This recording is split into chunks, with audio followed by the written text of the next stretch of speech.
এখন পর্যন্ত রাজশাহী বিপিএলের সেরা দল মনে হচ্ছে। পরপর 2টি ম্যাচ রংপুর রাইডার্সের বিপক্ষে যেভাবে জিতলো, তাতে করে আমরা ভেবেই নিতে পারি এবারের বিপিএলের সেরা দল রাজশাহী। কিন্তু রংপুর রাইডার্সের এই অবস্থা কেন? রাজশাহীর বিপক্ষে রংপুর রাইডার্স যেন জয়ের দেখা পান না।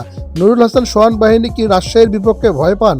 এবারের বিপিএলে রংপুর রাইডার্স রাজশাহীর বিপক্ষে দ্বিতীয়তম ম্যাচটি খেলতে নামেন এবং রংপুর রাইডার্স 184 রানের একটি লক্ষ্যমাত্রা ছুড়ে দেয় রাজশাহীর ব্যাটারদের। দুর্দান্ত ব্যাটিং করেছে শেষের দিকে খুশদিল শাহ এবং তাওহিদ হৃদয়।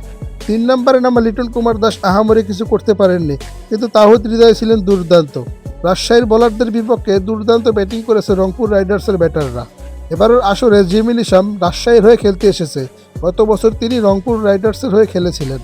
রাজশাহীর বোলিং ইউনিটটা খুব শক্তিশালী বোলিং ইউনিট এবারের বিপিএলে বলে মনে হচ্ছে। তো 185 রানের লক্ষ্যমাত্রায় ব্যাট করতে নামে রাজশাহীর 2 ওপেনার দুর্দান্তভাবে শুরু করেন মোহাম্মদ ওয়াসিম, কিন্তু আরেক ওপেনার তানজিদ তামিম ফেল করেন। তামিম আউট হয়ে যাওয়ার পর ক্যাপ্টেন নাজমুল হাসান শান্ত ব্যাটিংয়ে নামেন।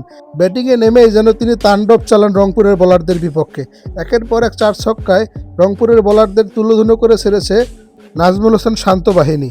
মোস্তাফিজুর রহমান থেকে শুরু করে খুশদিল শাহ এবং নাহিদ রানা সবার বলেই যেন তারা 4 ছক্কার ফুলঝুরি ছড়াচ্ছিলেন। তো রংপুর রাইডার্স টানা ম্যাচ হারছেন, শেষ পর্যন্ত কী হবেন জানি না, কিন্তু রাজশাহীর ব্যাটাররা দুর্দান্ত। তো রাজশাহীর মামুর ব্যাটাররা চ্যানেলটা সাবস্ক্রাইব করে দিও সবাই এবং কমেন্ট করে বলিও।